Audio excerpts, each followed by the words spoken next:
Well, pleasant good evening, sports fans, and welcome to another edition of the PR Man and the Coach Talking Ball on the BallFather Podcast presented by Sportskeeda. I'm Reggie Roberts, longtime NFL PR man and professional sports observer. I'm telling sports fans tonight, you are in for a huge treat. My guest today is very familiar with the inner workings and the mechanics of the NBA. When you looked up the word sniper, basketball sniper, sharpshooter, I'm sure you probably saw his picture. He's born in Washington, D.C. He is a proud graduate of the University of Maryland. Go Terps. He was a member of the 1982, played for the Terps from 1988 to 1992. He also was the seventh pick of the 1992 NBA draft, and he played 11 seasons for 6 organizations, including Sacramento, Houston, Toronto, Portland, Miami, and Dallas. He currently serves as a sports radio analyst for the University of American basketball operation, the basketball team. Ladies and gentlemen, please welcome to the program, Mr. Walt Williams.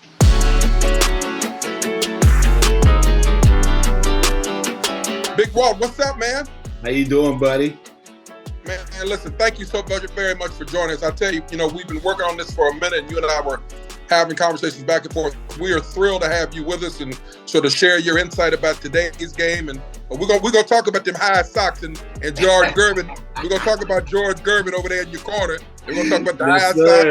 Okay, but before we get started about the basketball and get into our agenda, tell me this: how on earth did you get? Why did people call you the Wizard? Why did they call you the Wizard? So one of my roommates in my freshman year is Jesse Martin, and so he used to call me Wizzy all the time. And so Ralph Lee, one of the assistant coaches with Bob Wade, my freshman year, Ralph Lee, he heard him call me that a few times. And then, when we would play pickup games and things like that, I always had the tricky pass and handles and stuff like that. And so Ralph started calling me the Wizard. Ralph was the coach assigned to me. So I every day I was with Ralph, working out. And so, he started calling me the Wizard. And, then Coach Wade started doing it, and it just kind of stuck, man. Now, do your friends who used to play, or people still call you that, or has it kind of faded away? Well, my childhood friends before I came to university, they don't call me. They never called me the Wiz. But yeah, my teammates, people I went to school with, and still call me that to this day. Fantastic. Okay, let's just get into it. I'd like to start with the NBA power ratings. We ain't gonna go through every team because there's a lot of news in the NBA, including they're gonna announce announce the reserves for the NBA All-Star game tonight. They're going to announce it at 7. But let's kind of talk about this top 10. This top 10. And now I'm kind of biased because my brother, my older brother, my favorite brother, is a huge Boston Celtics fan. And the Celtics are the number one team in this week's power ranking. And but I got to be honest, the Celtics for the last couple of weeks didn't look like the team that should earn the first place in the power rankings. I mean, they had a Florida trip, but they got their brains beat out. They didn't play really, really well, and they were they lost 3 games in a row, and they were on their way to losing a 4th game until the referees helped them out with that play to LeBron. Kind of got best actor, the best Academy Award for on the floor.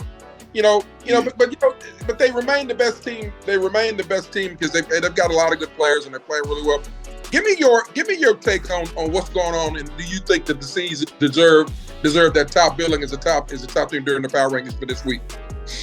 Well, yeah, I do. I think that you look at their last 10 games, right? They were 7-3 in their last 10 games, and so their 3 losses have come in the last 5 games. So you look at they had a bad loss against the Magic, right? And then you look at the Heat game. I don't think Jalen played in that game. Didn't play, right? He didn't.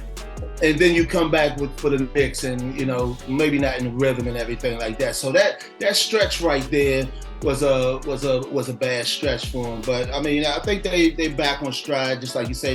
They beat the Lakers and the Nets, with Nets without KD. But I just think I like the way Tatum and Brown have been playing together all year. I think in the past they've always put up the numbers, but the way Boston play now, it's a little bit more team oriented. Them guys give up the ball a little bit more than they have in the past, and I think that because they do that, they create open opportunities, an easier game for their teammates, man, and guys are certainly taking advantage of it for sure.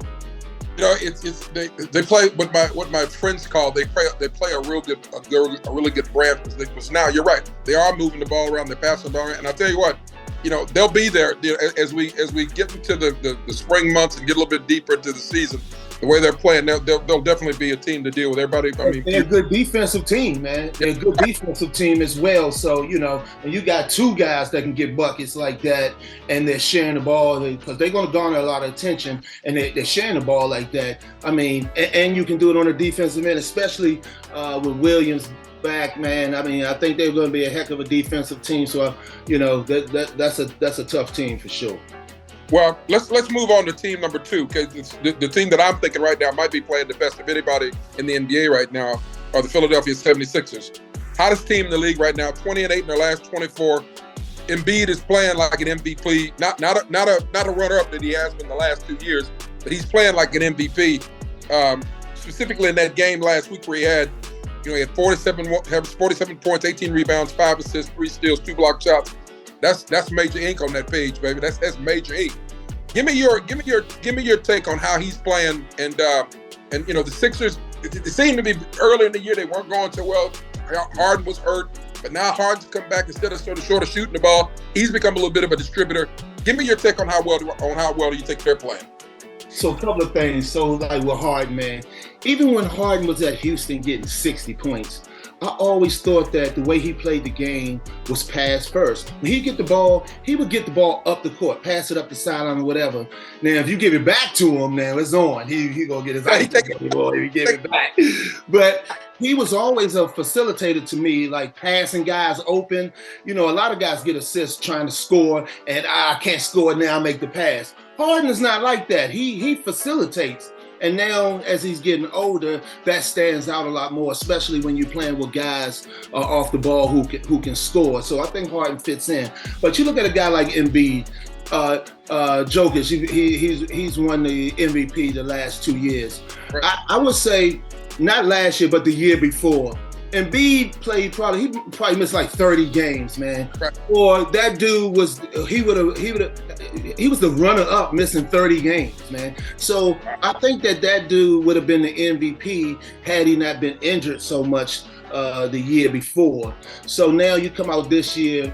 I think that it's the same thing that's been in the previous 2. Those 2 guys are the top guys who you're looking at for the MVP candidate. And so I think Embiid comes into a game against him and saying, hey, look, we both can put up numbers and things like that, but we both, you know, he can't guard me, but I can guard him. And I think Embiid showed that. And I think that, you know, Jokic is a beast, man. He does it all. But I think the assists that he gets, it's a little bit inflated for me, because when you talk about a big man, now if he can make passes, that's great. But when I'm talking about the dominance of a big man, I'm talking about the way he scores, the way he rebounds, the way he blocks shots. Right. Now, assists is great. That's almost like a point guard who can block shots. That's great, but I mean, you know, you got to do your job. You got to do your job. You know, protect the paint. You got to protect the paint. You got to keep guys out of there. Make guys understand. If you're gonna come in here trying to score, you're gonna get fouled. You're gonna get fouled hard. Enforce. You got to be an enforcer. I think Embiid does a better job at that. You know, you know. Right. I think you're right. Moving on to the number 3 team, segues nicely into the Denver Nuggets that you just mentioned. You know, had a little bit of a bad start, and they lost 3 of the past 4 games. Jokic missed 2 games with the hamstring, but he capped off the triple-double against the Pelicans with a game winner. As you mentioned, won back-to-back MVP awards. But Embiid outplayed him earlier in the week. You know, they do a lot of good things. They've got a really good perimeter game. They've got really good outside shooting. Tell me give me your thoughts on you know, Jokic. We talked about back-to-back MVP, but that doesn't need to be talked about much. He's a great player, can do a lot of things. The rest of the team, What do you think? What are your thoughts on them? First of all, that step back for the game win against the Pelicans, I mean, that was sick. When he did that, I was like, wait a minute, was that for real? I mean, it looked like it was in slow motion a little bit, and I mean, it was sick. That dude can do a lot of different things out there, man. So I think that he makes guys around him better. You look at the way Gordon has been playing. I mean, he's been solid out there, especially in the absence of Michael Porter, and I think Murray, he's hitting his stride, coming back from that injury. He had missed a lot of time, but he seems to be back to where he was, and putting up numbers and getting it done. But I think that when it gets playoff time, I think the significant person is going to be Michael Porter and what he can bring to the table. We haven't really seen that as much during the regular season, but I think when it's playoff time, I think that he's the guy that you look to that X factor, if you will. You're on with the PR man and the coach talking ball on the BallFather Podcast presented by Sportskeeda. Well, the second team we sort of have segues again to the Milwaukee Bucks, 33-17. Giannis has been playing. Obviously, he's playing out of his mind. He's an all-star again. He had a 50-point game last week. The Bucks have scored the season 150 points in a 20-point road win last week. I mean, they're just playing really, really, really well. They've won 5 straight and are just 2.5 games behind Boston. They closed the gap. And we talked the Sixers. Sixers have won 8 of their last 10, so they're playing well. Obviously it starts and stops with Giannis, but the guy on their team that I think that doesn't get any recognition or doesn't get as much recognition is Chris Middleton. I think he is a beast. You know what? And he's been coming off the bench, just giving him a real good shot in the arm. You look at Allen and Connaughton and Drew. You look at those guys that start the game off, and they're some pretty solid defensive players, but they can hit open shots. And Drew, he's just a beast. He can create. He can do whatever you need out there. And so now you get a guy like Middleton coming off the bench, and just an unassuming game. He just had that smooth.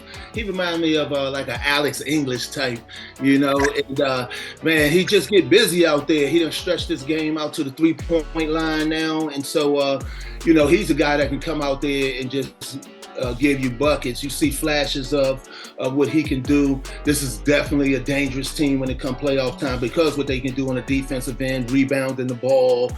Giannis is just a unicorn out there. But those other guys, if they can hit open shots, because Giannis is definitely going to create that, this is going to be a very, very tough team. I think on the East side, Bucks are the team to me to beat. Well, let me ask you this. In your day, you mentioned unicorn. Who's the player who played in your day that reminds you a little bit of Giannis? Was there a unicorn when you were playing in the league? You played 11 seasons, you started playing your rookie in 1992. Who, in the 11 years you played, just give me an example. There might not be anybody specifically that had Giannis' skill set. Is there anybody that sort of, when you remind you a little bit of him? Oh, man, that is tough right there. That's tough. That's why he's a unicorn then. That's just why. Yeah. I can't think of anybody that would remind me. Just the dude is just so big, how big he is. I mean, you've seen long guys, handle the ball but how big and strong he is, man. And this is what I'll say about him. This is what stands out to me. I'll stand 10 feet off him, let him shoot that jumper all day, right? That's how guys play him, and he still gets to the basket at ease, man. It's just unreal how he plays the game and how unstoppable he is without having a jumper and making guys have to push up on him and create space and things like that. He don't even have space and dominate, man. So I can't think of anybody that played like that. Well, just think about this. Just think if he got into the lab, because they finish up. Let's say they go to the finals. They finish up in June, and he spends a great portion of the offseason working on a 3-point shot. What kind of dimension that would add to his game? Oh, it won't be fair. It will not be fair, man. because I'm telling you, that dude, I mean, that would be an incredible player right there. Somebody like him that has a jump shot too. I mean, that's 50 a game right there. Right.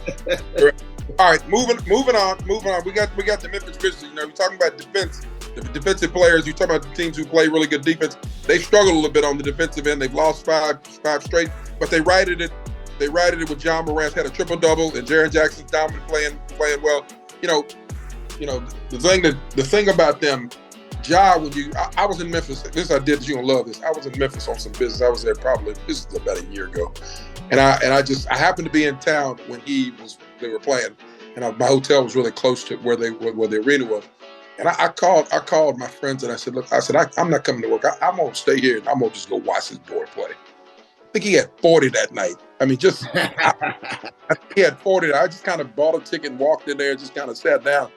You talk about an exciting guy and just a breath of fresh air as far as his personality and how he makes guys better around him and how he communicates and how he talks and just how he plays.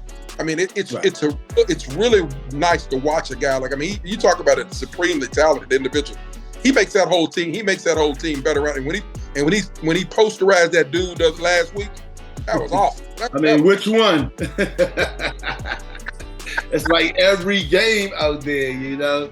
Hey, I tell you what, to me, Ja is just, it looks like he's jumping off a trampoline out there, man. It don't even look real, you know. To me, on that team right there, I think when it comes playoff time, I think it's all about Jaren Jackson. Right. I think that he's the guy that he's going to have to be able to score offensively. Specifically to me, I think that he's got to be a guy who's huge for them on the offensive end. When I look at a guy like Ja, as incredible as he is, he's a small dude. So I don't think that small dudes can make a living having to score in the paint all the time. So I think Ja has a little bit of growth to do in being able to be a little bit more consistent out of the paint. To be able to take off and really just control the fate of the team right now, because he has to get in the paint so much to dominate. I think Jackson is a guy who, you know, can get bigger guys away from the paint, or if they are in there trying to stop Ja, he's the guy who can, you know, make them pay. So he's the biggest, to me, he's the biggest, he's the X factor for them because of the way Ja plays. But I think that and Ja's jump shot has been getting better every year, and he keep on that trend right there. Then I think that it won't matter after a while, because I think he'd be so dominant of having guys have to push up. If he makes it so that guys have to play him close, I mean, it's over. I mean, the guy gets to that paint. He gets off the ground so quick too. He jumps into those big guys' chests before a lot of times they have a chance to get off the ground. And so, I mean, he's putting up highlight film after highlight film. You're on with the PR man, the coach, talking ball on the BallFather Podcast with my guest Walt Williams. Well, the 6th team are the Nets. You know, you think, okay, you really shouldn't worry about the Nets when they got Kyrie as a point guard. You got matchup disaster KD playing, you know, but they've been kind of up and down. What's your take on them, and what do you think they need to get here? They got going. You know, everybody was talking about when they changed coaches, they were going to struggle. But you know, they got off to a really nice start with the new coach, and they're playing really well. They hit a little bit of a hiccup last week. They lost to Philadelphia and Detroit. But, you know, again, with Kyrie on the team and with KD on the team, you know, they're going to be all right. They're going to be okay. Absolutely, man. KD is it. That's the answer right there. Right there. He's such a prolific scorer, but also on the defensive end, the Nets are missing him on the defensive end as well. So he affects the game on both ends. Also, I think when he's there, a guy like you see right now, Seth Curry, I mean, he's been He's been shooting the ball well and stepping. Yeah. I think a guy like Warren, I think with KD there, I think Warren will become a bigger piece to the puzzle as well, because that dude can still get buckets out there as well, being an off guy. O'Neal, a great defender, can hit some threes. And you know what? Cam Thomas has been, he's been looking good as of late, man. So you never know what these young guys can do. They're gaining some experience right now. And I liken it to the Warriors when Steph and Clay was hurt.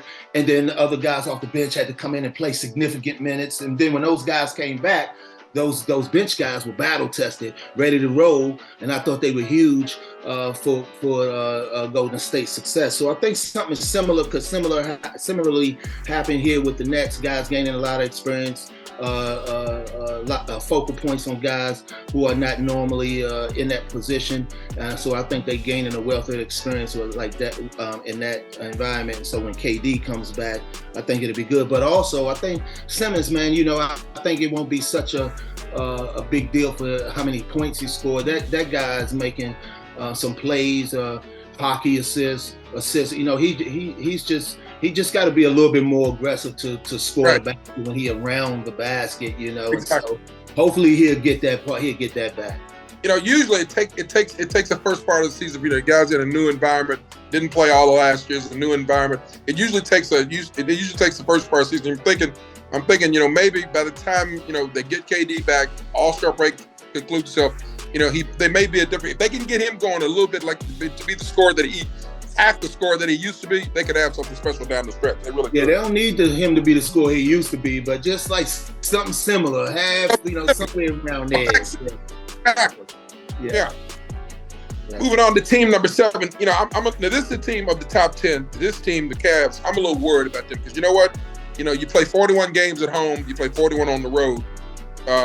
You got to win some when you're on the road, and their road woes are for real. I mean, they're 10-16 on the road, Walt. That ain't gonna get it done because it ain't gonna get it done because you know what? You make the playoffs, you get there, you got to go play in somebody else's building. You got to play 2 or 3 games in somebody else's building. So they got to figure that out. They got to get that fixed. They got to figure that out quick.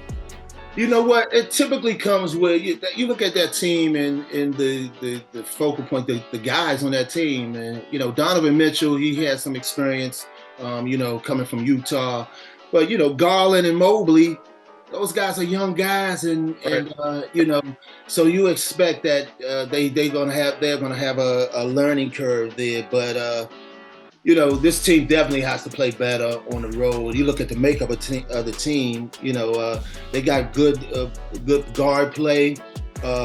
LeVert, I think he's a terrific player off the bench.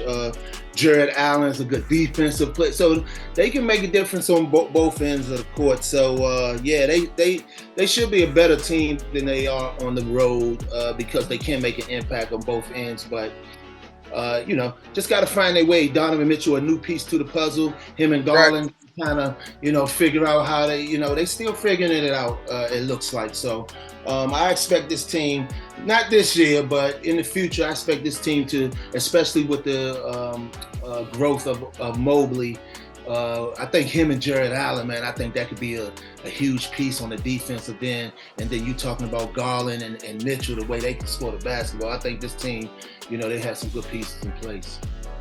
Team number 8, this is my second worry alert of the team that drafted you, Sacramento. They're scuffed along 27-21. They began last week. They blew out Memphis by 33, and then it's been all downhill. Two days after the signature win against one of the best 2 teams in the West, they fell flat. 18-point loss at home to Toronto, and now they're on what I call is one of those. They're on one of those death trap road trips where they got 7 straight away games. That's again, you got to play well away from home. You can't just Commissioner Steele's not gonna say, okay, y'all can play all y'all games at home. You gotta go on the road and play some. So, Walt, you played 11 years in the team. I mean, was there is there a secret to playing on the road? Talk a bit about how guys sort of learn to do that.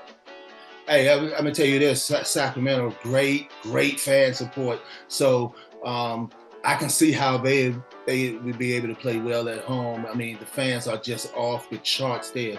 But for me, I mean, it's hard. I mean, we didn't, as my teammates, we didn't really have conversations about this. So I couldn't speak to it in the masses, but for myself, right.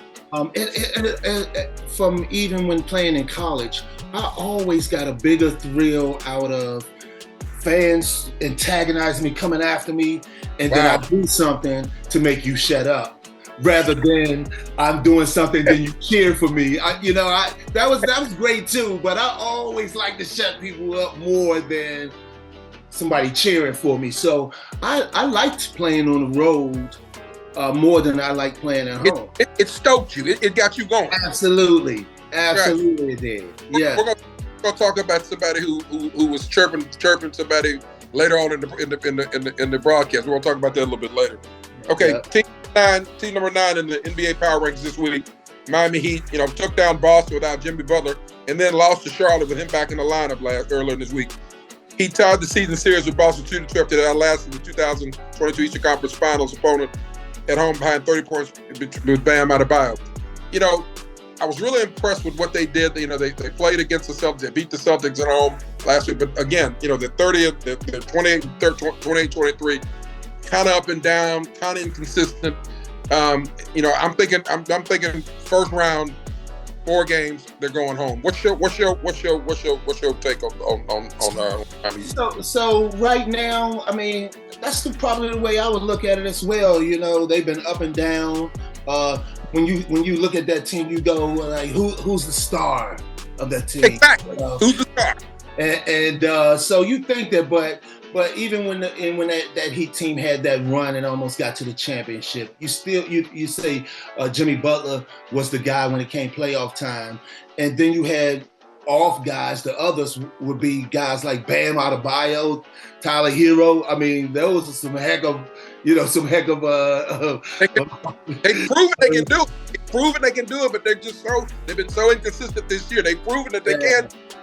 Yes, and so that's what I'm saying. When it gets to playoff time, now it's a whole new season. This team is battle tested.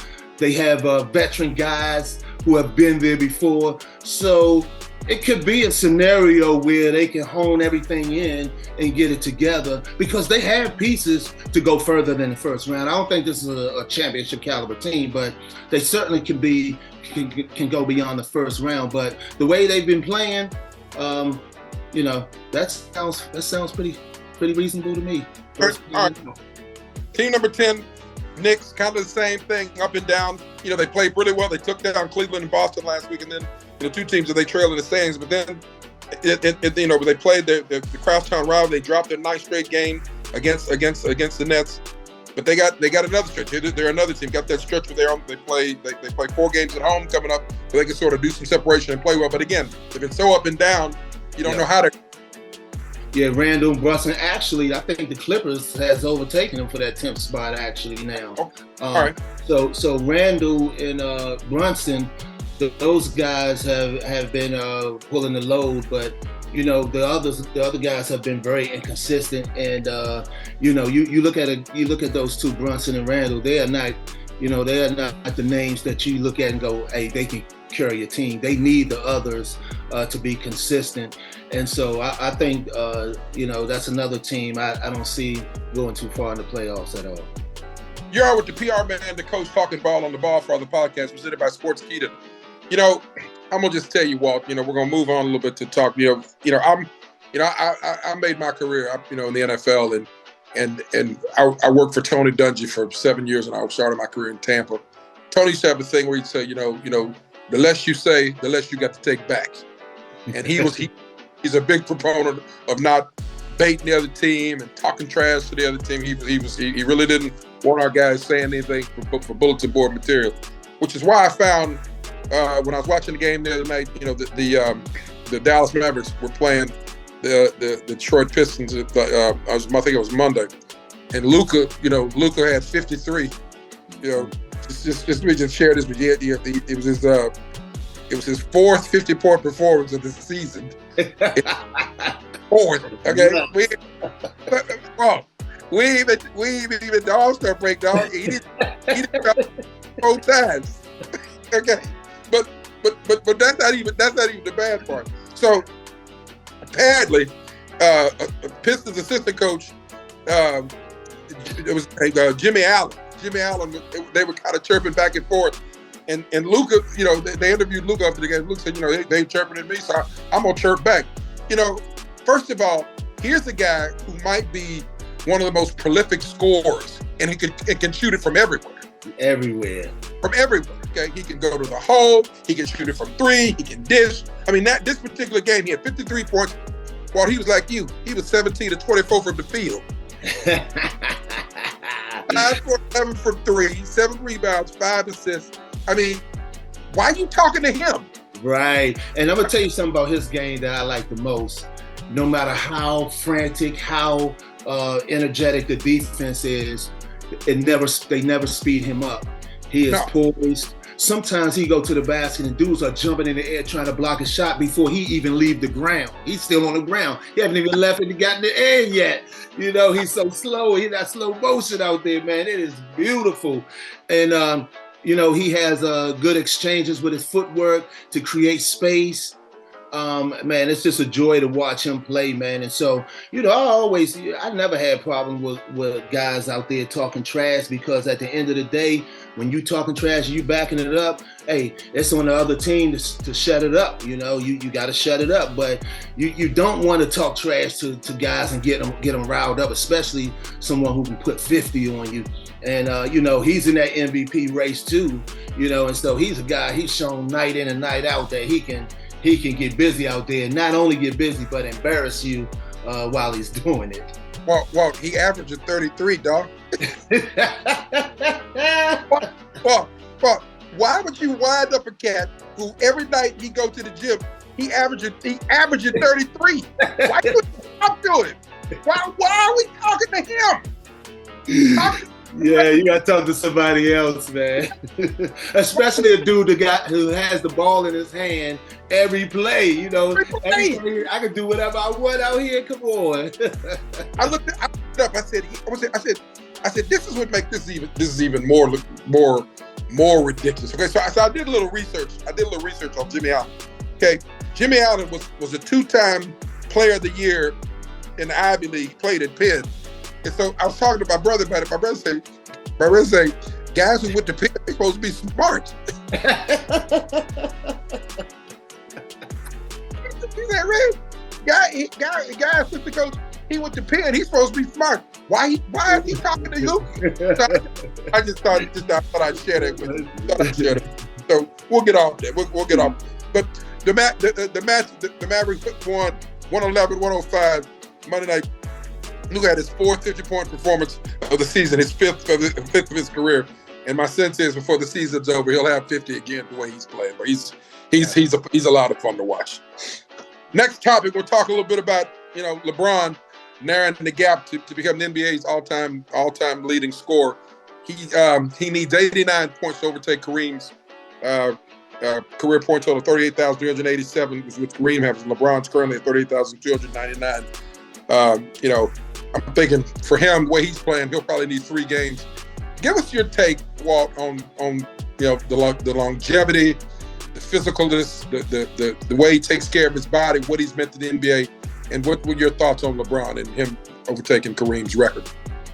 Well, I'll tell you what, in my rookie year, when I used to get off this exit to go to my house, there was this McDonald's right there, man. And I used to go there every day, pre-game, post-game. On the way to And you know what? I look at a guy like LeBron, as physical as he plays the game, and I mean, it's just amazing how long he's played the game and the level that he's played it at. And, still the athleticism, the energy that he still brings to the game. It's just amazing to watch him play at this level still. The biggest thing for me when I talk about LeBron is because Michael Jordan, LeBron, to me, I think it's Michael Jordan, but to anyone who says LeBron, I have no argument, Right. For me, I look at this. I remember when he was coming into the league from out of high school and all of the pre-hype, he's going to be in the same sentence as Jordan and things like that. And I remember thinking to myself, are you kidding me? You're talking about a kid who's only played against high school kids. Right. And you're talking about the best that ever played, right? So all of this pre-hype, and I rewind and I go through his career, and not at any point in his career can I say, you know what, he was overrated. So I cannot believe that this dude has lived up to all of that stuff and, surpassed it. I mean, it's just amazing. That part is amazing to me because he has so much to live up to the way people were talking about him beforehand. And man, he's done it. Well, the interesting part, back when you played, I mean, I was listening. I was Alex Rodriguez, of course, former Yankee, of course. He was on Shark Tank last night. He was talking about how bad his diet was when he played Major League Baseball. He talked about how bad the food was in the clubhouse, and how different it's changed. It used to be McDonald's and hot dogs and all those sorts of things. Now with the proliferation of NBA facilities, professional football facilities at the NFL, baseball, it's now protein shakes, it's chicken, it's wheat, it's all this stuff. And I read where once LeBron spends $2 million on his body with regards to his masseuse, his trainers, the lady who cooks for him. He spends $2 million a year on that, and it shows. I mean, his body is his all. I mean, that's his career, and you can tell that he takes great care of himself based on the fact that he's been able to play at such an incredibly high level for so long. But I argue with my sons. My sons are all LeBron guys, and they like another guy who I won't mention. We'll get into him a little bit later on another podcast. I just don't like the way how he treats people. So I can't say his name. I can't say it. But the guy I like, okay, I'm this guy. I'm with you. I'm a Michael Jordan guy for a couple of reasons. The game is about winning. The game is about championships. Michael played in how many finals? 6. He played in 6. How many rings did he come away with? 6. How many MVPs did he come with? MVP finals? How many come away with? Okay. The greatest ever.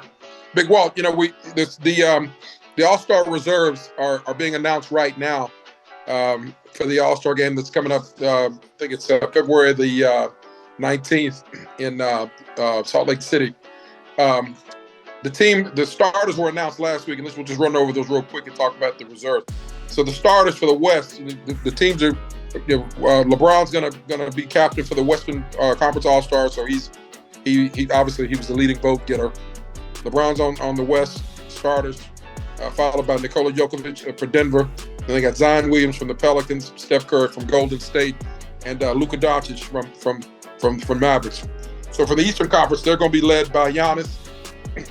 He got the most votes for the Eastern Conference, followed by Kevin Durant from Brooklyn, my guy Jason Tatum from Boston, Donovan Mitchell from Cleveland, and then obviously Kyrie Irving from Brooklyn round out the starters for the Eastern Conference All-Stars. So they're announcing the reserves tonight, and the way they're doing it, I think is really kind of interesting. They're going to, I don't know if you've seen them, I'm sure you have. They're going, for the first time, the NBA All-Star draft will take place the night of the game. So the two team captains will draft the team rosters for Team LeBron and Team Giannis from the pool of players voted as starters and reserves in each conference. That's going to take place at 7:30 Eastern Time on TNT, TBS on Sunday the 19th. What's your take on that? Do you like that? Don't like it? How do you think that's going to play with the fans?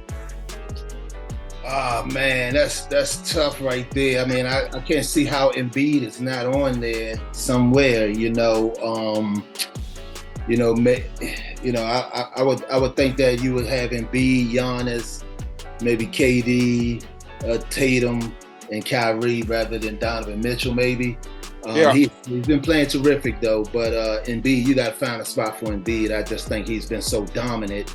Right. You just got to find a spot for him for sure. Well, somebody's either smoking crack if he don't make it. Sure, that is obviously smoking crack if he ain't on the reserve. I mean, it's crazy. It's 7 Walt. And so my sense is if they started with the Eastern Conference reserves, his name should have already been called. It's been 11 minutes. His name. I'm gonna just say that. Let's just say it. You know, let me ask you this: when you play, do guys really? I mean, in football, guys really paid attention to that Pro Bowl. They paid attention to it because when I worked at the league office and when I worked for the Bucks and the Falcons, you know, at one point the Pro Bowl was in Hawaii, and guys, it's a real big deal to fly over there and spend a week. It was a real big deal until the bill came and you had to go in your pocket. That's why they moved it to Vegas and Orlando. Okay. You fly out all your people over to Hawaii and they all there for a week and everybody ordering drinks and at the pool and hee ha ha. Then the bills show up. You go 10,000. It's a little different. Checking savings. Yeah, my savings against my savings. It's connected to my savings. Exactly. So, you know, it's a little different. So, but was it the same way in the NBA? Were guys really? Did they really keep up with like who's the top vote? Did the guys pay a lot of attention to that when you played?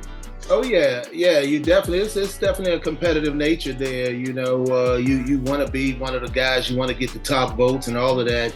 I mean, it was a time frame where the All-Star game turned into like a showboat type of thing. But now I think it's back to a more competitive place. But yeah, whenever you had a chance to go out there and compete, especially at that level, when it's all the best players at the top level, you want to show. You know, it's always a pecking order. You want to show that you're the best out there. So it was always that competitive nature for sure. Right. Well, listen, we're gonna finish up with a tough topic, one that's happened, but I think the NBA had a really good response to it. Was the situation with Tyree Nichols over the weekend. Unless you live under a rock, you weren't aware with the police officers in Memphis. I thought the NBA did a really nice job from a public relations optics standpoint with the statement. The statement was really very well written. But the part that I was really, really pleased with was that a lot of the players spoke out and have, you know, continued to work with other organizations across the country for social justice and social justice police reform. I thought the NBA took a really, really good lead role. Specifically, I thought the Grizzlies coach had a really strong statement about, you know, the police situation, that whole situation. Just wanted to get your thoughts, Walt, on how you think the league handled it and what your thoughts were from this whole situation. I mean, first of all, it was just horrific, you know, to see something like that take place where, you know, you look at police officers as people who protect and serve everyone. Right. You know, so it's horrific to see something like that. So I think the NBA did a good job of giving their stance on things, and you know, just the individual players. I think as older players, we tend to criticize these younger guys of the way the game is played now, and all of these things. But you got to tip your hat to how they tackle issues. They are a lot more organized than we were. They a lot more outspoken, and so they understand where they are, the leadership roles that they have in place, and the significance of that, and they really take that on. And so I mean, it's great to see them speak out on issues like that, because they are role models.